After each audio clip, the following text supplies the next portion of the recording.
warahmatullahi wabarakatuh. Salam sejahtera buat kita semua, teman-teman media cetak elektronik. Tadi baru saja Bapak Presiden menerima Deputy Prime Minister pertama, Manturov dari Rusia. Dan sebetulnya DPM Manturov hadir untuk dalam rangka high level dialog dengan Indonesia. Dan ini sudah kemarin sempat terhenti akibat COVID.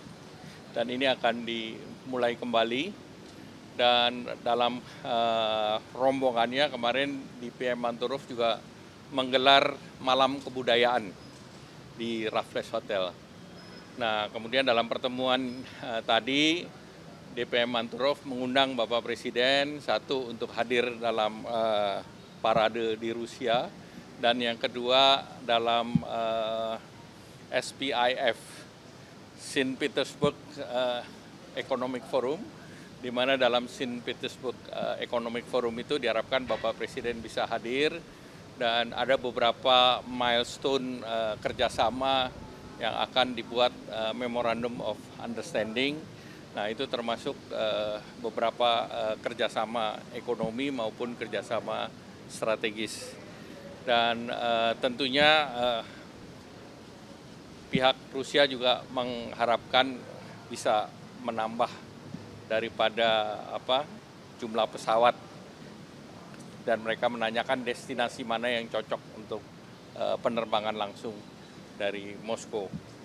Kemudian terkait dengan sistem keuangan, mereka juga mencari jalan bagaimana supaya turis dipermudah dengan suatu mekanisme yang disepakati oleh kedua negara. Yang ketiga juga tentu kerjasama dalam pengembangan sektor, termasuk pengembangan di sektor investasinya. Dan tadi juga dibahas terkait dengan Eurasia Free Trade Agreement, di mana diharapkan pada saat Bapak Presiden ke St. Petersburg, seluruh materi di dalam pembahasan Eurasia ini bisa diselesaikan. Dan pertemuan antara DPM dengan Pak Presiden itu seperti pertemuan bilateral yang lain. Jadi memang Bapak Presiden menerima banyak negara dan diterima langsung oleh beliau. Ini sesuatu yang biasa saja. Baik, terima kasih.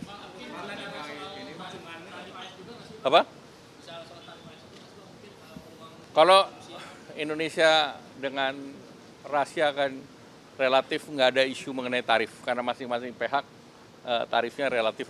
Kemarin kan sudah rapat dengan seluruh kementerian, dan tadi saya sudah laporkan ke Bapak Presiden.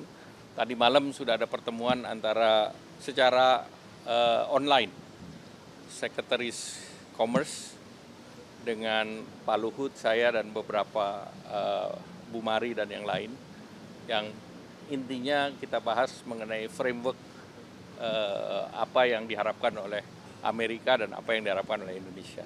Nah, kita bicara secara global dan nanti teknisnya akan dibahas di Washington, dan kita akan bicara dengan beberapa, dengan masuk dengan USTR, dengan Treasury Secretary, kemudian juga akan bertemu dengan asosiasi-asosiasi yang like-minded, yang sependapat dengan Indonesia. Ada US ASEAN, ada USINDO, ada berbagai asosiasi bisnis yang ada di Washington. Kenapa? Tentu kan berpengalaman pada berbagai perjanjian, itu pertemuan itu tidak sekali. Biasanya ada 2-3 round, karena pertama ada kesepakatan, kedua baru draftingnya, dari kesepakatan drafting. Tapi kemarin Indonesia menyampaikan Indonesia ingin yang sifatnya konkret. Jadi ya artinya specific outcome itu lebih penting, sehingga kita dalam tanda petik kalau untuk perjanjian nanti framework berikut dalam bentuk limited FTA, atau kita pernah punya TIFA dengan Amerika. Nah, itu yang dalam format perjanjian. Tapi yang lain kita minta yang specific outcome, yang pragmatis saja.